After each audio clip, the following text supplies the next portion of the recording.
Hi friend, আজকে একটা বিয়ে বাড়ির খাওয়া দাওয়ায় আপনাদের সেই ভিডিও দেখাচ্ছি। এখানে প্রথমে খেতে দিয়েছিল নানপুরি ও রেশমি চিকেন। নানপুরি আর রেশমি চিকেনটা খুবই টেস্টি হয়েছিল। তারপরে দিয়ে গেল হচ্ছে ডাল এবং বেগুনি। ডাল বেগুনিটাও খুব খেতে ভালো লেগেছিল। আর তাও আমি রেশমি চিকেনটা আমার ভালো লেগেছিলো, ওটা আর চিকেন আমার একটু প্রিয়, ওটা আমি খাওয়ালাম। তারপরে খেলাম ডাল এবং বেগুনি দিয়ে। ডাল বেগুনি দিয়ে খেতে খেতেই চিংড়ি মাছ চলে আসলো।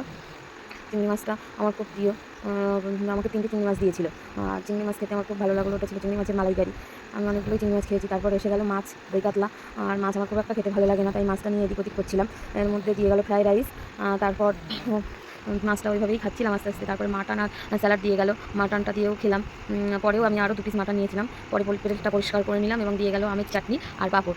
চাটনিটা খুব টেস্টি হয়েছিল আর আমি খুব মন দিয়ে চাটনিটা খাচ্ছিলাম। এর মধ্যে হচ্ছে কাকা বলছিল তোমার খুব ভালো লেগেছে। তারপরে কালাকাঁদ দিয়ে গেল, ওটাও একটু ট্রাই করলাম। আর হচ্ছে মিষ্টি, এর মধ্যে রসগোল্লা ছিল, ওটা আমার ভালো লাগে না, আমি নেইও নি, যার জন্য আমি 2টো কালাকাঁদ নিয়েছিলাম। তারপরে কাকা বলছে বলে আমি একটু কালাকাঁদটাও টেস্ট করলাম। এবার এসে গেছে কোল্ড ড্রিঙ্কস। দেখুন এখানে কোল্ড ড্রিঙ্কস, আরে এদের জন্যই খাওয়া দাওয়া, এদেরকেই দেখানো হয়নি। এই দেখুন, এটা দীপিকা, আজকের ওর আমার ফ্রেন্ড, ওর বিয়েতেই আমরা গেছিলাম। আর এই হলো বর। এর হচ্ছে ওর সাথেও কিছু ছবি তুললাম। তারপরে দেখুন দীপিকার সঙ্গে একটু কথা বলছিলাম।